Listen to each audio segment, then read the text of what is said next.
ETV YouTube channels లో మీ వ్యాపార ప్రకటనల కోసం ఈ నంబర్కి కాల్ చేయండి.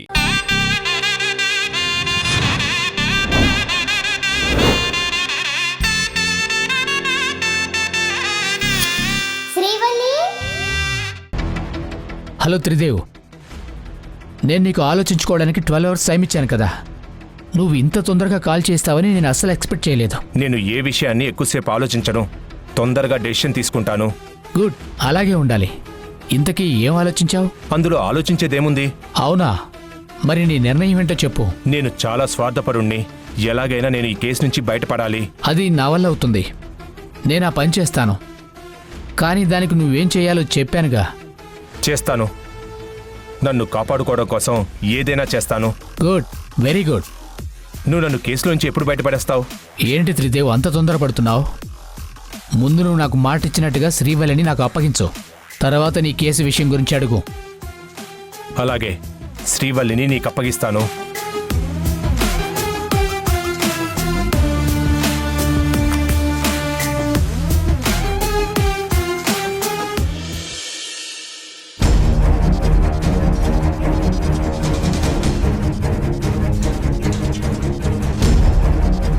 ఎప్పుడూ లేనిది దినేష్ అన్నయ్య సడన్ గా ఫోన్ చేసి కలుద్దామని ఇక్కడికి రమ్మన్నాడు.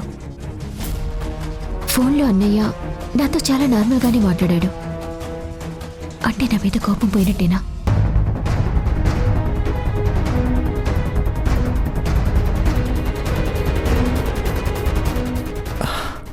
నువ్వు వచ్చి చాలాసేపు అయిందా శ్రీవల్లి? లేదన్నయ్య, ఇప్పుడే వచ్చాను. చూడు శ్రీవల్లి, ఆ రోజు నువ్వు నన్ను ఇంట్లోంచి వెళ్ళిపోమని అందరి ముందు అనేసరికి నేను చాలా బాధపడ్డాను. ఆ బాధతోనే ఇన్ని రోజులు నేను నీతో మాట్లాడకుండా కోపంగా ఉండిపోయాను. జరిగిన దాన్ని బట్టి చూస్తే పరిస్థితుల కారణంగా నువ్వు అలా చేసావు, కానీ నీ తప్పు లేదని నాకు అర్థమైంది. నువ్వు కిడ్నాప్ అయిన విషయం నాకు ఈ మధ్య తెలిసింది. అది తెలిసి నేను చాలా బాధపడ్డాను. ఆ రోజే నేను నిన్నొచ్చి కలుద్దాం అనుకున్నాను, కానీ ఊళ్ళో లేకపోవడం వల్ల కలవలేకపోయాను. చిన్న చిన్న అపార్థాల వల్ల ఫ్యామిలీతో విడిపోవడం కరెక్ట్ కాదని ఇప్పుడు తెలుసుకున్నాను. ఆ తర్వాత ఫాదర్స్ డే రోజు నాన్నకి విషయం చెప్పి మాట్లాడాను. నీకు నా మీద కోపం పోయిందన్నయ్య? పోయిందమ్మా. ఆ రోజు నా తరపున ఎటువంటి ఆధారాలు లేకపోవడం వల్లే నువ్వు అలా ప్రవర్తించావని తెలుసుకున్నాను. కానీ ఈరోజు మన కుటుంబం ఇన్ని ప్రాబ్లమ్స్లో ఉంటే అన్నయ్యగా నీకు మన ఇంటికి సపోర్ట్గా నిలవాల్సిన బాధ్యత నా మీద ఉంది. అందుకే నేను జరిగినవన్నీ మర్చిపోయాను. అన్నయ్య,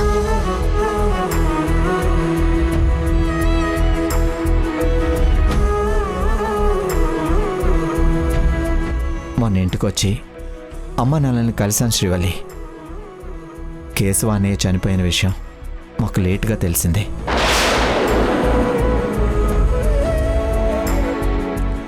జరిగిన విషయాలన్నీ అమ్మ నాన్న నాకు చెప్పారు. అసలు వీటన్నింటికి కారణం ఆ లడ్డూగాడే కదా. వాణ్ణి మీరు మన ఫ్యామిలీలో కలుపుకొని ఉండాల్సింది కాదు. అన్నయ్య, లడ్డు మామ హత్య చేయలేదు. తను ఎలాంటివాడో నాకు బాగా తెలుసు. ఈ విషయం కూడా నాకు తెలిసింది. నువ్వు నాన్నకి వ్యతిరేకంగా వెళ్తున్నావని ఆయన కోపం తెచ్చుకుంటున్నారంట కదా. నువ్వు అమ్మ లడ్డూతో కలిసి 25 సంవత్సరాలు ఉన్నారు.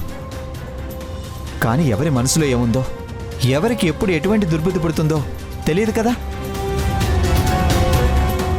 నువ్వు నాన్నగారి మాట నమ్మకుండా ఆ లడ్డూగాడి మాట నమ్ముతున్నావంటే నాకు చాలా ఆశ్చర్యంగా ఉంది. ఆల్రెడీ నేను ఆ లడ్డూగాడిని కలిసి చేసిన దానికి శిక్ష అనుభవించమని చెప్పాను. ఎలాగో వాడికి శిక్ష పడింది కదా. ఇప్పుడు కోర్టు కూడా తప్పుడు తీర్పు ఇచ్చిందంటావా? నువ్వు ఎంతో తెలివిగలదానివి. ఆ లడ్డూగాడి మాటలు ఎలా నమ్మగలుగుతున్నావు అమ్మా?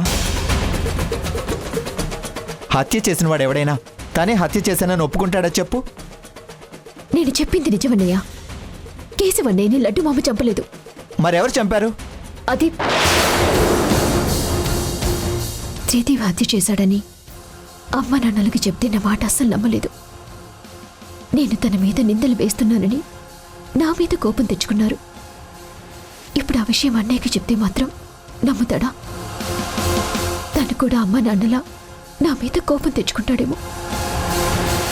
ఎన్ని రోజులు నాతో మాట్లాడని అన్నయ్య నన్ను అర్థం చేసుకుని తన మనసు మార్చుకున్నాడు.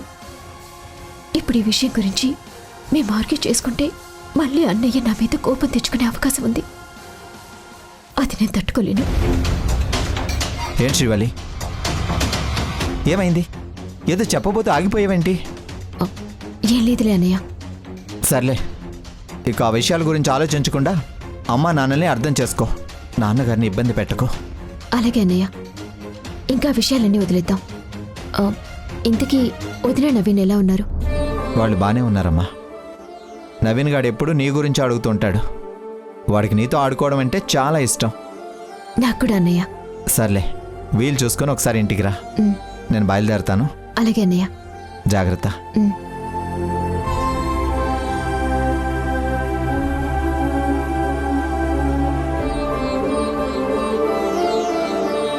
దినేష్ అన్నయ్య నన్ను అర్థం చేసుకున్నట్టు నాన్న కూడా అర్థం చేసుకుంటే బాగుండు.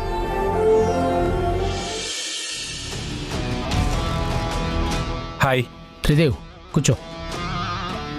ఏంటి ఒక్కడివే వచ్చావు? శ్రీవల్లిని తీసుకొస్తావనుకున్నానే. నేను మనం కలుద్దామనుకున్నాను. శ్రీవల్లిని తీసుకొస్తానని చెప్పలేదు కదా. సర్లే, తనని ఎప్పుడు నా దగ్గర తీసుకొస్తున్నావు? అది మొగుడు చెప్పు చేతుల్లో ఉండే పెళ్ళం కాదు జాక్. నేను చెప్పిన వెంటనే తలొప్పుకుంటూ నీ దగ్గరికి రావడానికి. అది అసలు అందరిలాంటి ఆడది కాదు. దానికంటూ ఒక వ్యక్తిత్వం ఉంది. పైగా అది చాలా మొండిది. ఆడదైనా కూడా దానికి ధైర్య సాహసాలు చాలా ఎక్కువ. నేను నీ భార్య క్వాలిటీస్ అడగట్లేదు, తనతో ఏకాంతంగా గడిపే అవకాశాన్ని అడిగాను. దాని గురించి మాట్లాడకుండా అనవసరమైన విషయాలన్నీ మాట్లాడతావేంటి? చూడు జాక్, నేను ఈ కేసులోంచి బయటపడ్డానికి నువ్వు ఒక్క అవకాశం ఇచ్చావు. నేను దానికి చాలా థ్యాంక్స్ చెప్తున్నాను. నువ్వు నా కోసం అవకాశం ఇవ్వటం నా అదృష్టం. నేను నీకు మాటిచ్చినట్టుగానే శ్రీవల్లిని నీ దగ్గరికి తీసుకొస్తాను. ఎట్టి పరిస్థితుల్లోనూ అది జరిగి తీరుతుంది. ఏంటి జాక్ అలా చూస్తున్నావు? నీ మాటలు నాకెందుకో అనుమానంగా ఉన్నాయి. లేదు జాక్, నన్ను నమ్ము. నేను ఖచ్చితంగా నా మాట నిలబెట్టుకుంటాను. అయినా నీకు ఆల్రెడీ చెప్పాను కదా, శ్రీవల్లికి నాకు మధ్య సఖ్యత లేదని. తన మీద నాకేమీ ప్రేమ లేదు. నీకు అప్పగించడానికి నాకేం ప్రాబ్లం లేదు. ఎందుకంటే కేవలం దాని దగ్గర ఉన్న ఆస్తి కొట్టేయడానికి ప్లాన్ చేసి మరీ తన మెళ్ళలో తాళి కట్టాను తప్ప మాది ఒకరినొకరు ఇష్టపడి చేసుకున్న లవ్ మ్యారేజ్ కాదు. పెద్దలు కుదిర్చిన అరేంజ్డ్ మ్యారేజు కాదు. మా అక్క పలుకుబడినంతా ఉపయోగించి నేను శ్రీవల్లిని బలవంతంగా పెళ్లి చేసుకున్నాను.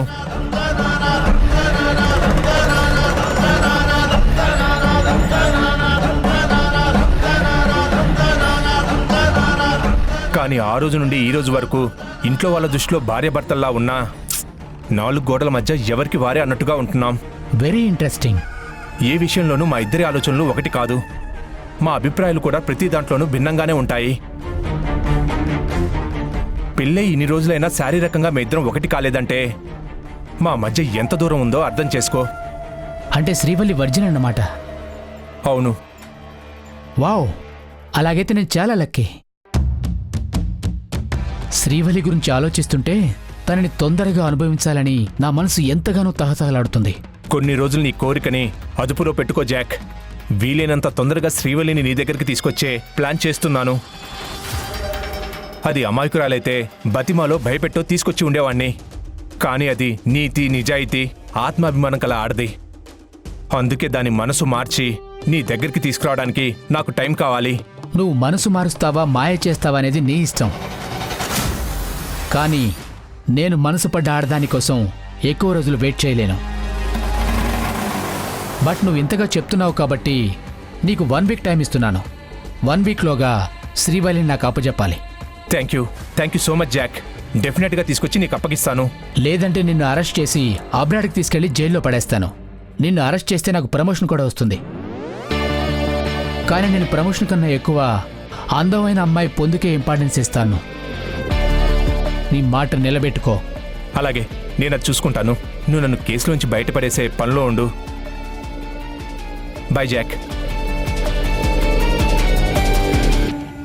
నేను ఇన్ని రోజులు డబ్బు కాసిపడి వచ్చే ఆడవాళ్ళని ఎంజాయ్ చేశాను Tridev, but first time most valuable and beautiful ఫిగర్తో ఎంజాయ్ చేయబోతున్నాను. అందుకే నీకు టైం ఇచ్చాను. నాకు ఎలాగైనా శ్రీవల్లి కావాలి.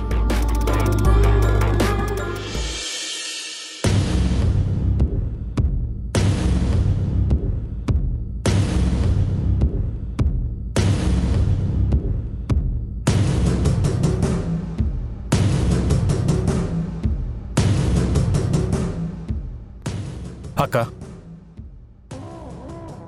ఎలా ఉండేదానివి ఎలా అయిపోయావు? నిన్ను చూస్తుంటే నా గుండె తరుక్కుపోతుంది.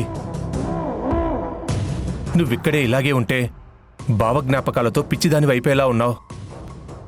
ముందు నీకు ఈ పరిసరాల మార్పు చాలా అవసరం.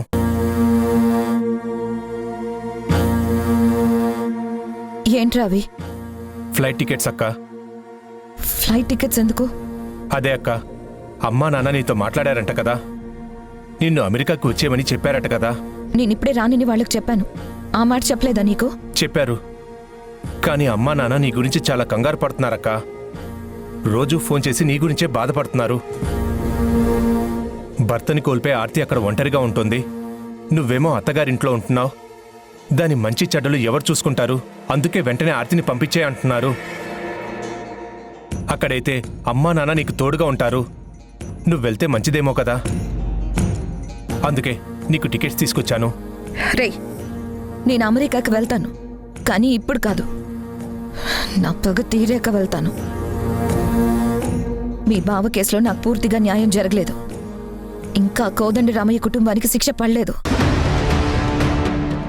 వాళ్ళు నా భర్తను చంపి సంతోషంగా ఉంటున్నారు. అదంతా చూసి ఏమీ చేత కాని దానిలాగా చేతులు ముడుచుకొని వెళ్ళిపోమంటావా? వెళ్తాను. మీ బావ చావుకి కారణమైన కోదండ రామయ్య కుటుంబం పతనం అవ్వడం చూశాక ఇక్కడి నుంచి వెళ్తాను. వాళ్ళు సర్వనాశనం అయిపోయాక నువ్వు ఇక్కడుండి చేసేదేముంది? అప్పుడిద్దరం కలిసి ఒకేసారి ఇక్కడి నుంచి వెళ్ళిపోదాం. నీ బాధ ఆవేదన నాకు అర్థమైంది. కోదండరామయ్య పతనం నేను చూసుకుంటాను. అమ్మా నాన్న కంగారు పడకుండా ఉండాలంటే ఇప్పుడు నువ్వు వెళ్తేనే బాగుంటుంది. నా మాట వినక్క. నా శత్రువుల పతనం కళ్ళారా నేను చూసే వరకు నేనిక్కడి నుంచి కదలను. అందుకే తొందరగా దానికి ఒక పరిష్కారం చూడు. అక్క, అక్క ఏం చేస్తున్నావు?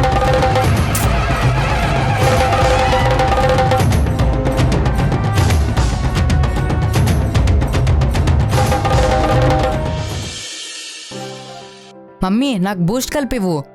ముందు మీ నాన్నగారికి లంచ్ బాక్స్ ఇచ్చేస్తే ఆయన ఆఫీస్కి వెళ్తారు. ఆ తర్వాత నీకు బూస్ట్ కల్పిస్తాను, సరేనా? సరే. భవానీ, లంచ్ బాక్స్ రెడీనా? అయిపోయిందండి. రా, ఇదిగోండి. వెళ్ళొస్తాను.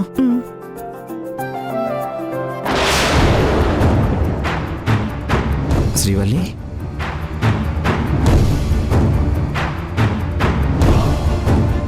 ఏంటమ్మా గుమ్మం దగ్గర ఆగిపోయావు? లోపలికి రా.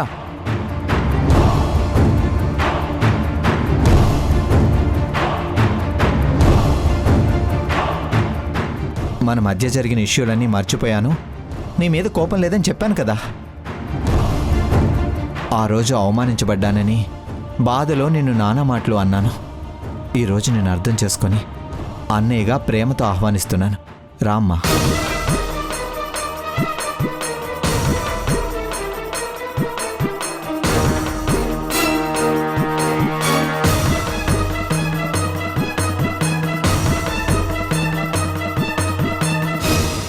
అన్నయ్య, ఇప్పుడు నేను మిమ్మల్ని కలిసి మీతో మాట్లాడి వెళ్ళిపోవటానికి రాలేదు. మరి కొన్ని రోజులు ఇక్కడే ఉందామని వచ్చాను.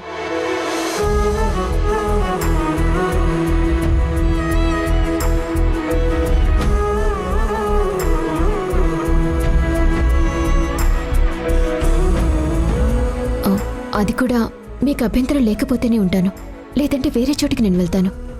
అదేంటి శ్రీవల్లి అంత మాట అన్నావు? నువ్వు ఇక్కడ ఉండడానికి మాకు అభ్యంతరం ఎందుకుంటుంది? అసలు నువ్వు ఇక్కడ ఉండడానికి మమ్మల్ని పర్మిషన్ అడగాల్సిన అవసరమే లేదు.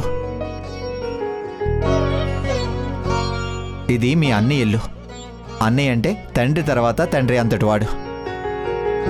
ఇక్కడ ఉండే హక్కు నా చెల్లెలుగా నీకెప్పుడూ ఉంటుంది. నీకు కావలసినన్ని రోజులు నీకు నచ్చినట్టుగా ఇక్కడ ఉండు. థ్యాంక్స్ అన్నయ్య. భవాని, శ్రీవల్లిని లోపల తీసుకువెళ్ళు. అలాగే రా శ్రీవల్లి. దామ్మా.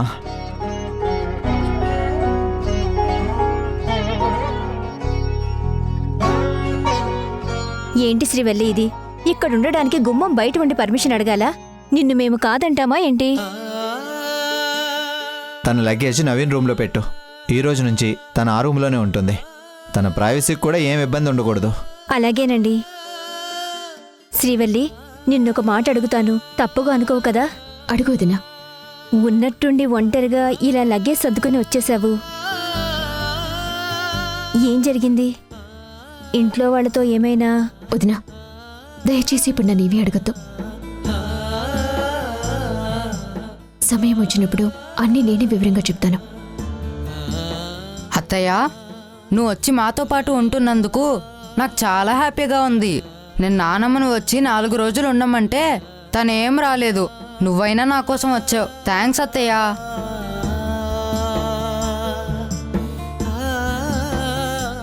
నేను స్కూల్ నుంచి రాగానే ఇద్దరం షటిల్ ఆడుకుందాం. ఆ తర్వాత నువ్వు నాకు హోంవర్క్లో డౌట్స్ ఉంటే క్లియర్ చేయాలి. అలాగే నాన్న.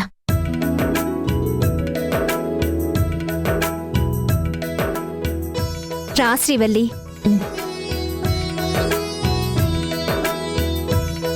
అసలు ఏం జరుగుంటుంది? శ్రీవల్లి ఎందుకు వచ్చింది ఇంత సడన్గా?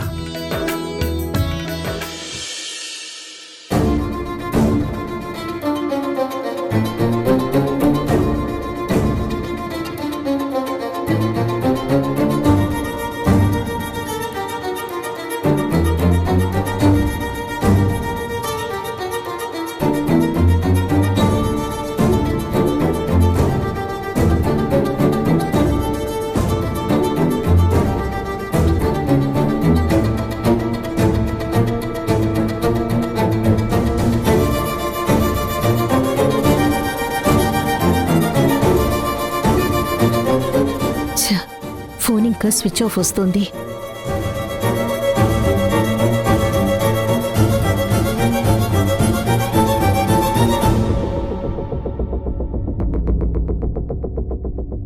ఏమైంది సీత? ఎందుకు టెన్షన్ పడుతున్నావు? ఏం లేదండి. శ్రీవల్లి ఉదయం అనగా బయటికి వెళ్ళింది. ఇంతవరకు ఇంటికి రాలేదు. ఫోన్ చేస్తే స్విచ్ ఆఫ్ వస్తోంది. ఎక్కడికి వెళ్ళిందో ఏంటో తెలియడం లేదు. ఎప్పుడైనా తను ఇలా రావడం లేట్ అయితే తనే నాకు ఫోన్ చేసి చెప్తుంది. కానీ ఇప్పుడు ఫోన్ కూడా కలవడం లేదండి. నువ్వేం కంగారు పడదు సీత, వస్తుందిలే. తనేం చిన్నపిల్లేం కాదుగా. ముగిసిపోయిన కేసును మళ్ళీ రీఓపెన్ చేయడానికి ట్రై చేస్తుందో ఏంటో.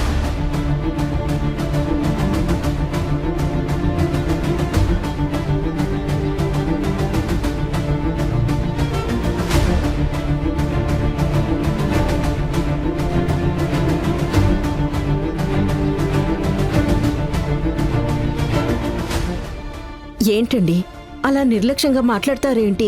తను మన కూతురు అండి. ఇంటికి రాలేదని చెప్తుంటే మీరు పట్టించుకున్నట్టుగా ఉంటారేంటి? ఏం చేయమంటావు నన్ను?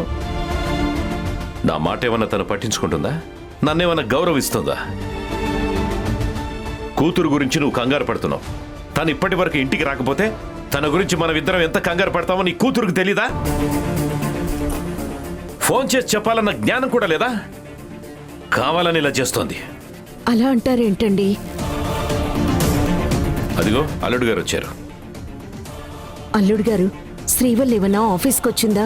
లేదత్తయ్య, రాలేదు. తను ఇప్పుడు ఇంట్లో లేదా? లేదు బాబు, ఉదయం నుంచి తను నాకు కనిపించలేదు. మీరు ఆఫీస్కి వెళ్ళాక తనని టిఫిన్ చేయడానికి పిలుద్దామని వెళ్తే అప్పటికీ గదిలో లేదు. తను ఎక్కడికైనా వెళ్తున్నా అని మీతో ఏమైనా చెప్పిందా? లేదత్తయ్య, తను నాకేం చెప్పలేదు. తను అసలు ఎక్కడికి వెళ్ళి ఉంటుంది?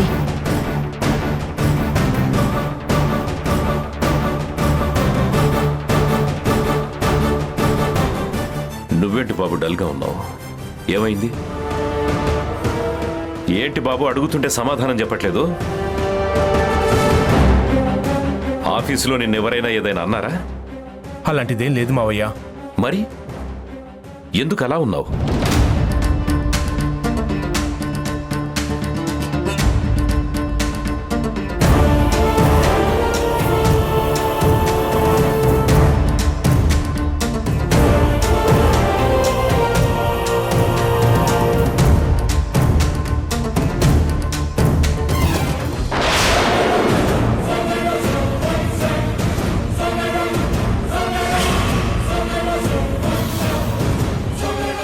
ఏంటండి ఆ పేపర్? నీ కూతురు అల్లుడు గారికి డివోర్స్ నోటీస్ పంపించింది.